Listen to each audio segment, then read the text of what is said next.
जो मुस्कुरा रहा है उसे दर्द ने पाला होगा, जो चल रहा है उसी के पैरों में छाला होगा। यूं ही नहीं मिलती है सफलता मेरे दोस्त, जो जलेगा दिया वहीं उजाला होगा। जय हिंद, नमस्कार दोस्तों। इन्हीं खूबसूरत पंक्तियों के साथ मैं आपका आपके channel Ranjan maths with life learning पर तहे दिल से स्वागत करता हूं। आज हम लोग रेशियो एंड प्रोपोर्शन के बेसिक लेक्चर के बारे में जानेंगे। आखिर रेशियो होता क्या है, इसका मतलब क्या है और इसका यूज हम लोग कैसे कैसे अगले चैप्टर जो भी पढ़ेंगे उसमें कैसे कर सकते हैं। सबसे पहले हम लोग जानेंगे कि रेशियो का मतलब क्या होता है। बस ये आप समझिए कि किसी भी दो वस्तु जिनकी राशियाँ समान है उसकी तुलना करेंगे तो वही रेशियो एंड प्रोपोर्शन कहलाएगा।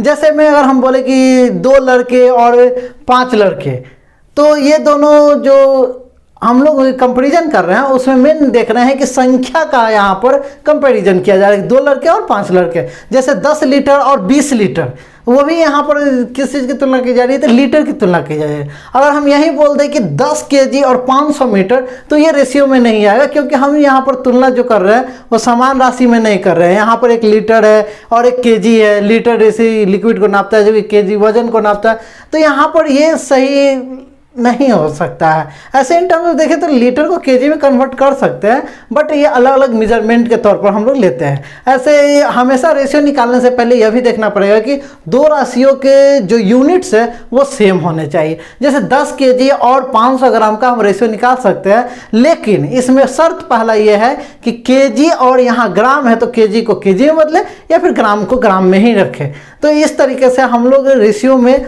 मिलनी रूप से तुलना करते हैं। जो पहले बोलेगा उसको पहले लिखना है, जो बाद में बोलेगा उसको बाद में लिखना है। और इसके कुछ कुछ इंपॉर्टेंट टर्म्स होंगे रेशियो के।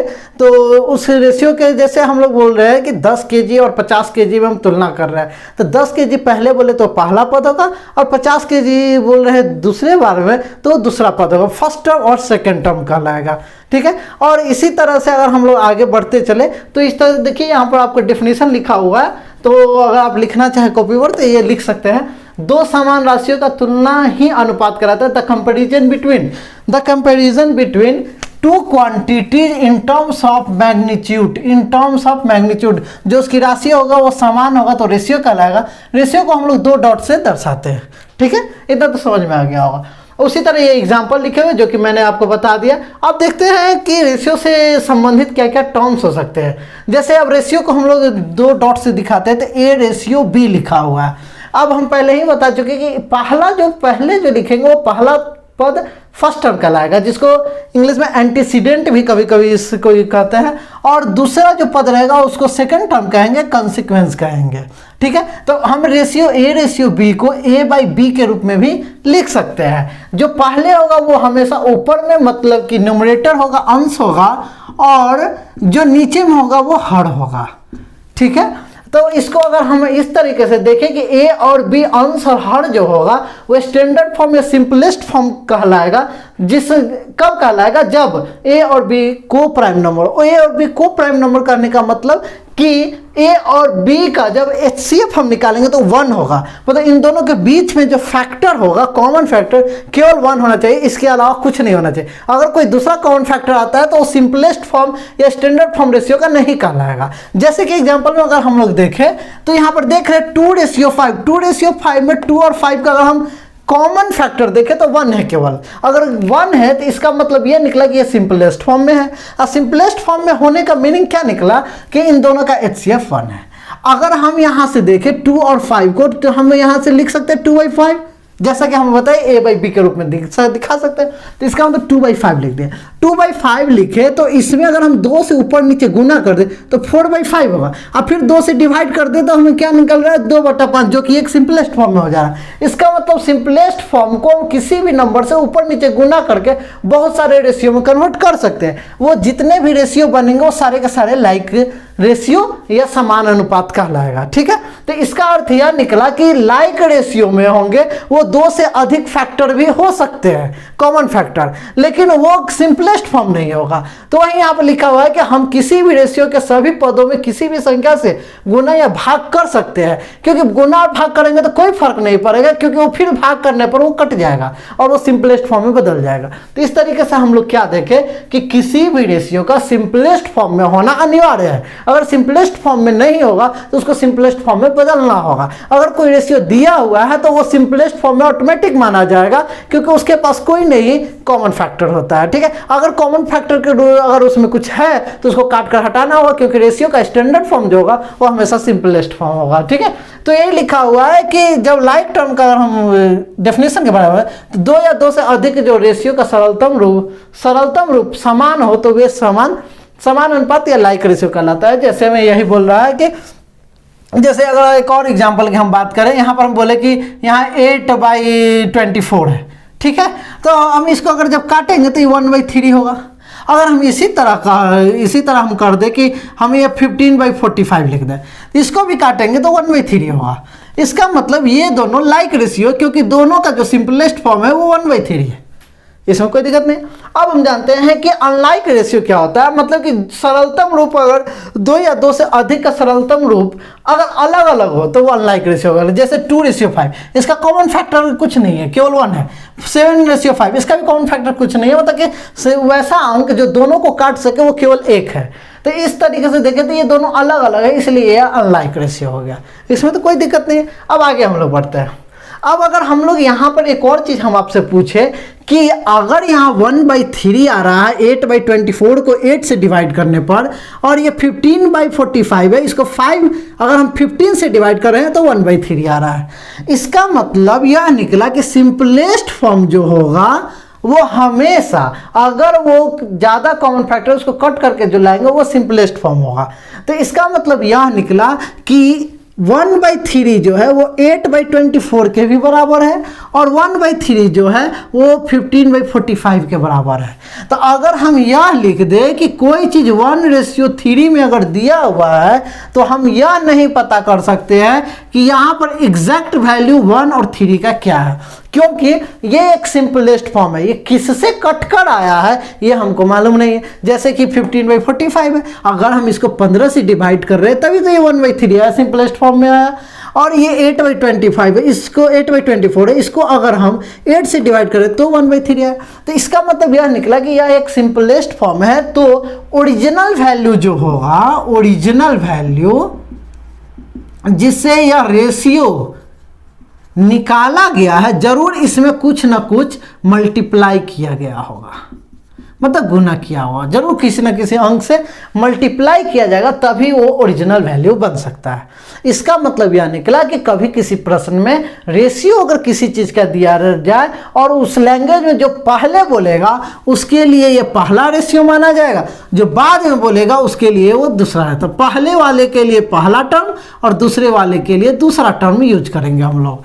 तो ये अगर रेशियो दिया है तो इसका मतलब यह निकलता है कि हम लोग जरूर इसमें कुछ ना कुछ से मल्टीप्लाई करेंगे तो वो ओरिजिनल वैल्यू दे देगा। तो जनरली हम लोग क्या करते हैं कि इसमें हम लोग बचपन से ही पढ़ रहे हैं कि इसमें हम लोग x से गुना कर देते हैं। क्यों गुना कर देते हैं? क्योंकि हमको ओरिजिनल वैल्यू चाहिए। जब तक गुना नहीं करेंगे तब तक ओरिजिनल वैल्यू आएगा नहीं, क्योंकि हम नहीं जानते कि इस सिंपलेस्ट फॉर्म को किस नंबर से काट कर सिंपल किया गया।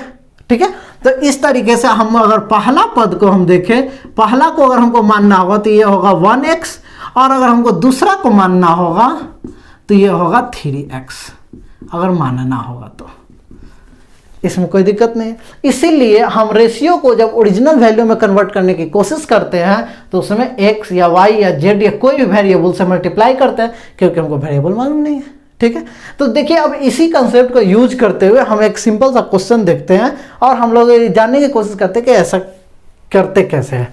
ठीक है, जैसे कि देखिए लिखा हुआ है कि किसी शहर में आशिकों और सुंदरियों का अनुपात 11:2 है।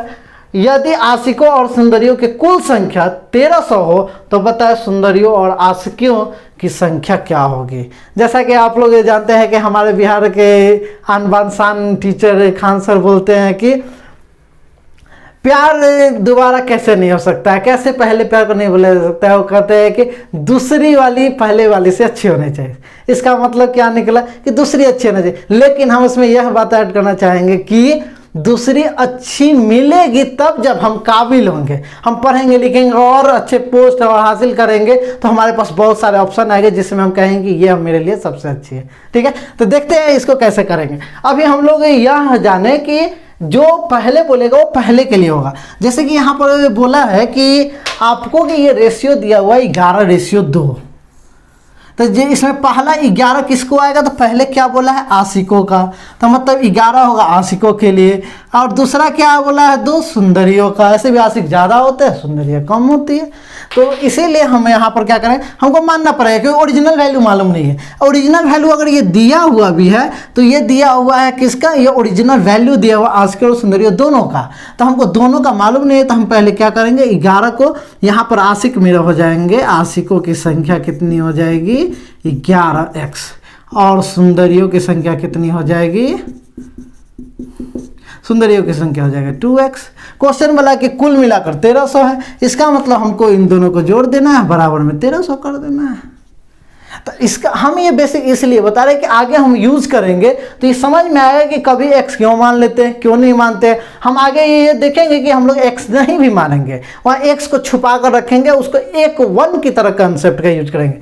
फिर ये हम लोग बेसिक देख लेते हैं। यहाँ पर क्या हो जाएगा 13x, और 13x का वैल्यू 1300 है, तो x का वैल्यू ये 13 से भाग देंगे तो 100 बार में कट जाएगा। इस तरह से आशिकों की संख्या हो जाएगी 11x, मतलब 11 गुने 100 मतलब 1100, और ये सुंदरियों की संख्या हो जाएगी 2x, मतलब 2 × 100 मतलब कि 200। ये इसका आंसर हो गया।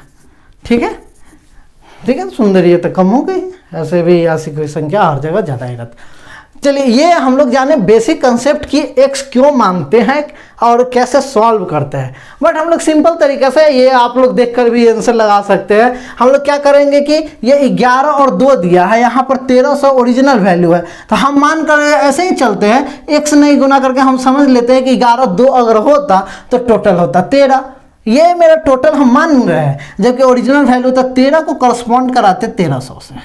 अगर 1300 से करस्पॉन्ड कराते तो 1 का वैल्यू क्या हो गया 100, ये 13 से कट जाएगा। और 1 का वैल्यू 100 तो हम माने थे 11 आशिक का, तो 11 का वैल्यू 1100, हम माने थे 2 सुंदरी का, 2 का वैल्यू 200।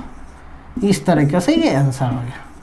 ये एकदम बेसिक है, हम लोग ऐसे भी जाने कि इसमें बेसिक क्यों, हम मतलब मेरे इतना समझाने का बस केवल यही अर्थ था कि हम लोग रेशियो में क्यों मानते हैं रेशियो को ओरिजिनल बनाने के लिए, क्योंकि हम लोग को मालूम नहीं रहता है कि जो सिंपलेस्ट फॉर्म लिखा हुआ है वो किस चीज़ से डिवाइड करके आया। इसलिए हम इसमें कुछ से गुना करके मतलब x मान लेते हैं कि कोई वेरिएबल से कि इससे गुना किया होगा और फिर डिवाइड किया होगा तब ये आ गया होगा। तो अब इस तरीके से हम लोग देखें कि कैसे एक छोटे से क्वेश्चन को कैसे आगे बढ़ाया जाता है, कैसे सोचा जा सकता है। हम इसी को अब आगे और भी हम लोग इसमें जानते चलेंगे। तो ये रहा आपका बेसिक कंसेप्ट। इसके आगे हम लोग करते हैं कि रेशियो को कैसे कंबाइन कर सकते हैं। तो चलिए देखते हैं कि रेशियो को कैसे कंबाइन किया जाता है। जैसे हाउ टू कंबाइन रेशियो, मतलब कि 2 या 2 से अधिक रेशियो देगा तो कैसे कंबाइन करेंगे। How to combine ratio, okay.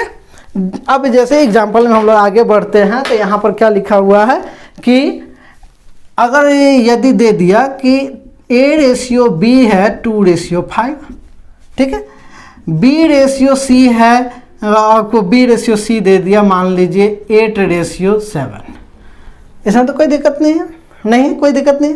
तो हम लोग क्या करेंगे कि यहाँ पर हम लोग देख रहे हैं कि A/B 2/5, मतलब ये पहला है तो ये पहला होगा। A का 2 के बराबर लेके चलेंगे, B को 5 के बराबर, यहाँ B को 8 के बराबर और यहाँ C को 7 के बराबर। अब एक ही आदमी अलग अलग कपड़े में 2 जगह बैठा है, लेकिन है तो आदमी सेम, है तो आदमी सेम। तो इसका मतलब यहाँ पर भी B है जो 5 है और यहाँ B है जो 8 है, लेकिन है B दोनों जगह। तो एक ही चीज़ जब 2 जगह रेशियो में दिया रहा है, इसका मतलब है कि ये दोनों जरूर समान होंगे। चूंकि सिंपलेस्ट फॉर्म में लिखा गया तो इसको काट दिया गया है, काट के छोटा बना दिया गया है। तो कैसे छोटा अगर बना दिया गया, लेकिन होगा ओरिजिनल वैल्यू तो कुछ और। तो अगर हमसे यहाँ से पूछ दे कि बताएं A/B/C क्या होगा, तो हम क्या करेंगे। अब हम देख रहे हैं यहाँ पर B और यहाँ पर B, A और C तो अलग अलग है, तो इस पर हम कुछ नहीं कर सकते क्योंकि B यहाँ पर दोनों जगह समान है, तो हमको B को समान करना। हम लोग अभी जाने हैं कि कोई भी रेशियो दिया रहे, अगर हम उसमें किसी भी नंबर से गुना कर दे, भाग कर दे, रेशियो पर कोई फर्क नहीं पड़ता। एट लास्ट काट के उसको सिंपलेस्ट फॉर्म में ही लिखना है।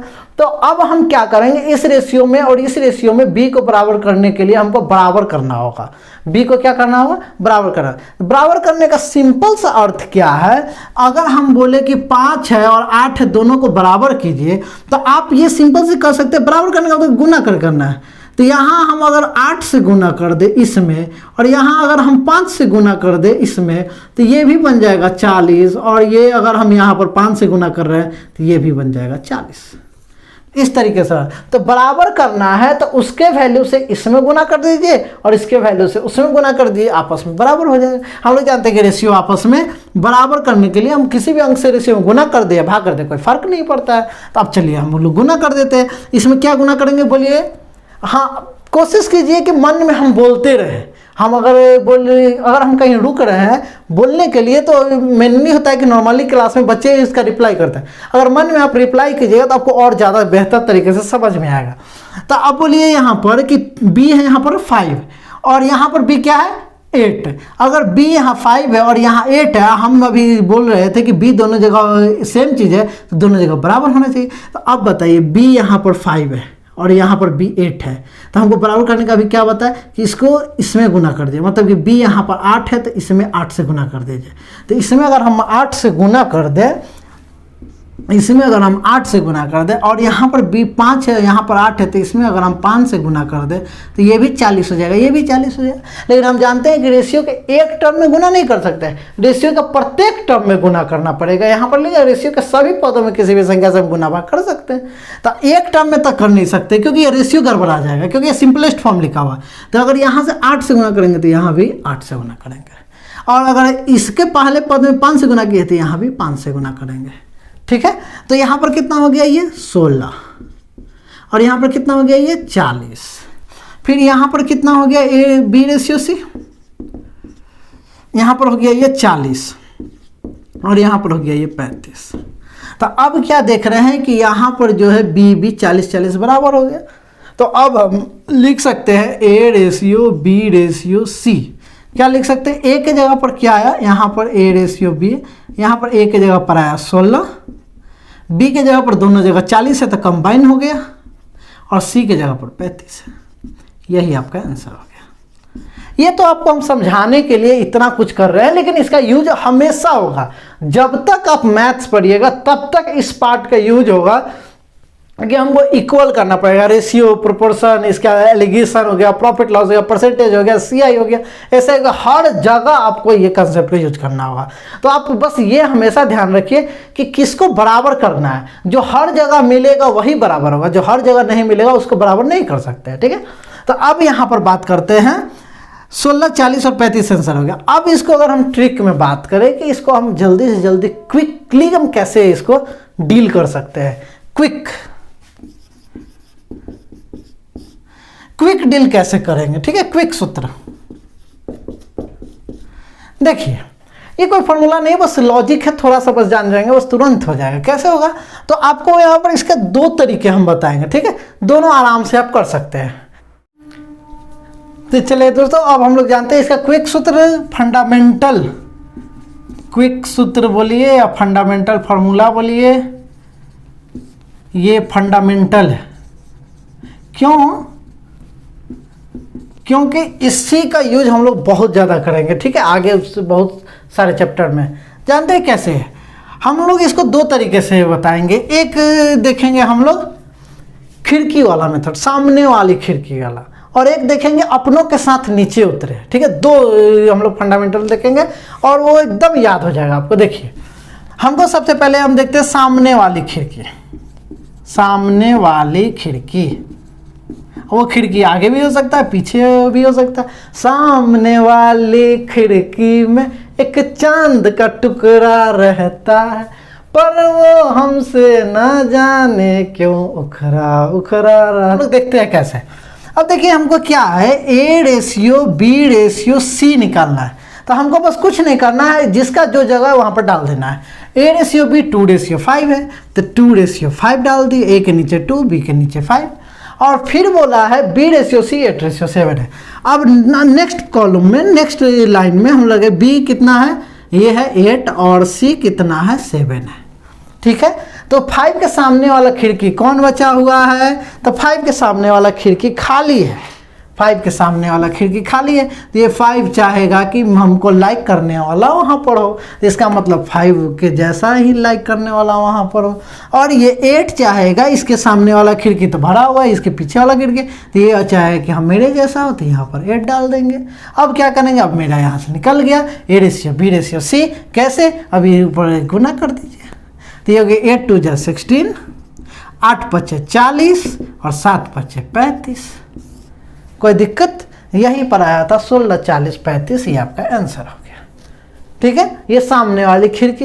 कैसा लगा आप लोग जरूर कमेंट करके बताइएगा, और प्लीज़ अगर आपको अच्छा लगे तो लाइक शेयर एंड सब्सक्राइब कीजिए और मुझे सपोर्ट कीजिए। ठीक है, अब आगे देखते हैं कि अपनों के साथ लेकर कैसे नीचे उतरेंगे। अपनों के साथ नीचे उतरें, कृपया अपनों के साथ नीचे उतरें। तो कैसे उतरना है? देखिए, हमको यहाँ से पूछ रहा था क्या कि A ratio B ratio C पूछ रहा था, तो हमको लिख दिया A रेशियो B। क्या लिखा था? A रेशियो B है 2 रेशियो 5, A रेशियो B है 2 रेशियो 5, और B रेशियो C है 8 रेशियो 7। इस तरीके से लिख दीजिए। अब यहाँ अपनों के साथ लेकर नीचे उतर जाना है। कैसे नीचे उतरना है? तो हमको यहाँ पर निकालना है A ratio B ratio C। तो सबसे पहले बारी आई A अपनों के साथ नीचे उतरेगा, तो A यहाँ पर है, A का अपना कोई नहीं देख रहा है, तो नीचे उतर जाएगा। तो गुना कर दीजिए, तो 8 दूना यहाँ पर क्या हो जाएगा? 16। अब आइए B पर। B यहाँ है, अब B अपनों के साथ नीचे उतरेगा, मतलब B को यहाँ पर एक जगह और दिखा अपना, तो ये हो गया 8 5 40 और यहाँ से नीचे उतर जाएगा, तो ये हो गया 40। ठीक है, और अब आए C की बारी। हमेशा नीचे उतरना है, तो मतलब ऊपर से नीचे उतरेंगे। तो यहाँ पर तो ये 5 था और C कहाँ पर मिला? यहाँ पर। तो अब ये C ऐसे उतर जाएगा नीचे, तो ये गुना कर देंगे, तो 7 5 35 हो गया। ये हो गया आपका 16 40 35 ratio A ratio B ratio C का। तो इस तरीके से हम देखें कि तो जल्द से जल्द हम तुरंत कैसे करें। हम समझा रहे हैं इसलिए आपको ऐसा लग रहा है कि कैसे होगा, बट आप यहाँ पर गौर से ही देखेंगे। खाली A B C है, 2 5 है, 8 2 5 है और B के नीचे 8 और 7 है। यहाँ देखिए खाली है, यहाँ देखिए खाली है, भर दिए सामने वाला को, तो ये हो गया 16 40 और 35। इस तरीके से हम रेशियो को कंबाइन करके तेजी से कर सकते हैं। ये था 2 ही रेशियो था, 2 से भी ज़्यादा भी रेशियो देगा, 3 रेशियो 4 रेशियो 5 रेशियो भी देगा।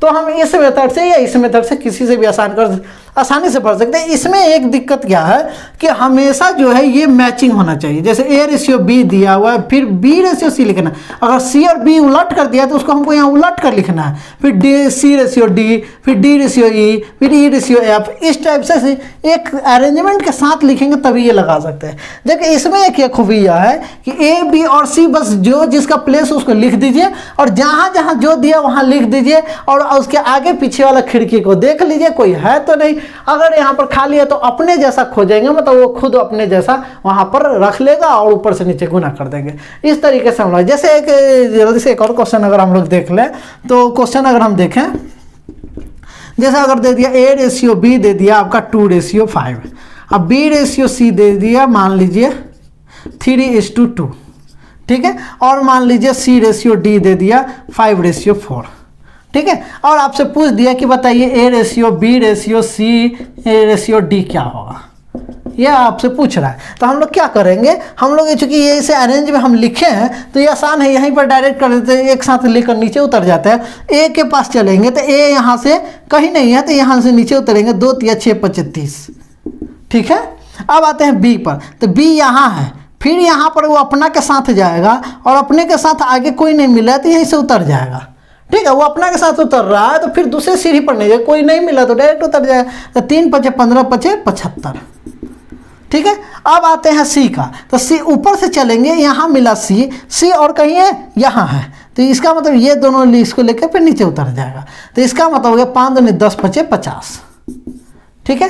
और अब आते हैं D पर, D तो ऊपर से नीचे है नहीं तो नीचे उतर जाएंगे। तो यहाँ पर ये यहाँ से नीचे उतरते हुए यहाँ पर कितना हो जाएगा, यहाँ से गुना कर देंगे तो ये हो जाएगा 5 दूनी 10 चौके 40, ये इसका आंसर हो गया। अगर इसमें देखिए कट रहा है तो देखिए 5 से कट रहा है तो हम लोग जानते हैं सिंपलेस्ट फॉर्म में लिखना है। ये 5 से कटेगा तो 6 होगा, ये 5 से कटेगा तो 15 होगा, ये 5 से कटेगा तो 10 होगा, और और ये 5 से कटेगा तो 8 होगा, तो ये इसका आंसर हो गया। ठीक है। अच्छा, अब एक साथ में नीचे उतरने वाला, अगर आपको ऐसे लग रहा है तो केवल अपनों को पकड़ के नीचे उतर जाना है। ठीक है।